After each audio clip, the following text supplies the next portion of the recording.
Welcome to Tuesdays with Dr. Two. Today we have Tyson Johnson, half of the Johnson-Ecclestad team who won this year's Iron Dog.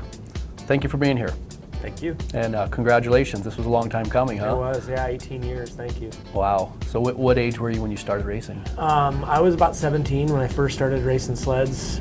Kind of grew up in a place where snow machine racing was pretty popular, and so I always kind of got the itch to do it. Mm-hmm. So speaking of that, tell us about where you grew up, your family, that sort of thing. Well, I actually grew up in Squentna, which is the first checkpoint in the Iron Dog, and it's on a river system. My parents own a fishing lodge, so I grew up there, did a lot of fishing growing up, and then in the winter, Iron Dog, a lot of the other local snow machine races would come through. Kind of always got me excited about racing. So when I was 17, I had talked my dad into doing the trail class in the Iron Dog. So that was kind of how it all got started, and pretty much went from there. Started racing pro class and getting more sponsors, and then, you know, more racers that were kind of more competitive at the time were contacting me, wanting a partner, wanting someone to race with them. So it just kind of went from there. Yeah, so what age were you first on a snow machine that you can recall? I think when I first started, I remember living in the Eagle River, and we had one of those little Arctic Cat kitty cats. And I think the deal was when I could start it, I could ride it. So I was out there pulling on it one day, and it finally started, and I jumped on it and tore around the yard, and I was probably 5 years old. Yeah. And then about when did you first realize and say to yourself that you'd like to run the Iron Dog one day?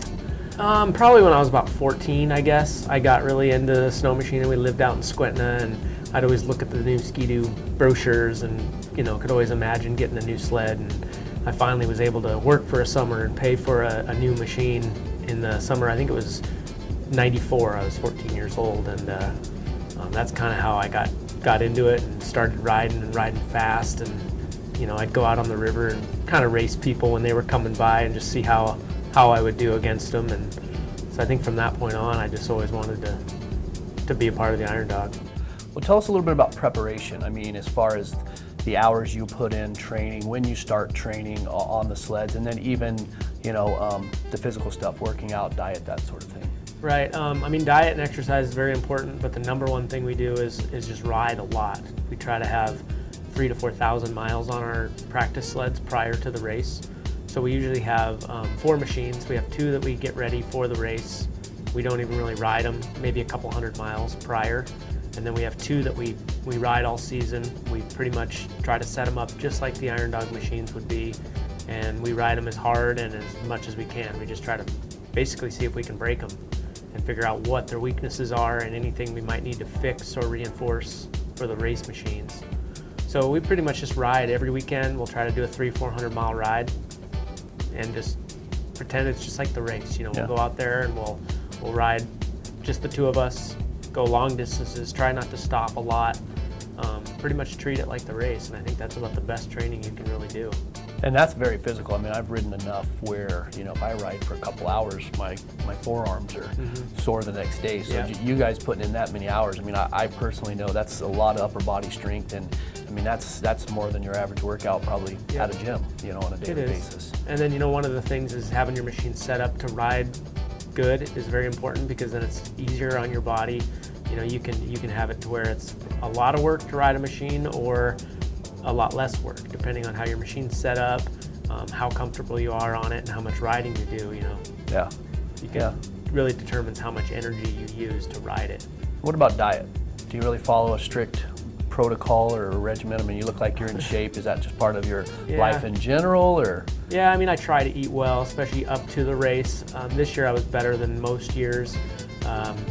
Our biggest downfall is a couple weeks leading up to the race. You're usually kind of far behind. Machines aren't done. You're spending late hours in the garage working on machines. So it's really hard to follow a diet when you're so busy, especially with us both. We both work full-time jobs.